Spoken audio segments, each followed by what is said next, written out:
whenever you want to create some column text, for example, and you wanted something, okay, and that is horizontal line, and that's available in insert menu, horizontal line.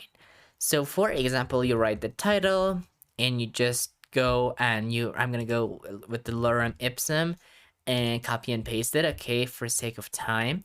So you just type the body text in here, and then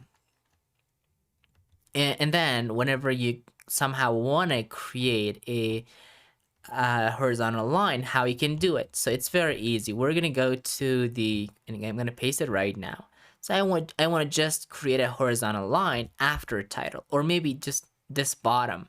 So what can I do? So I'm gonna click again, insert, and horizontal line.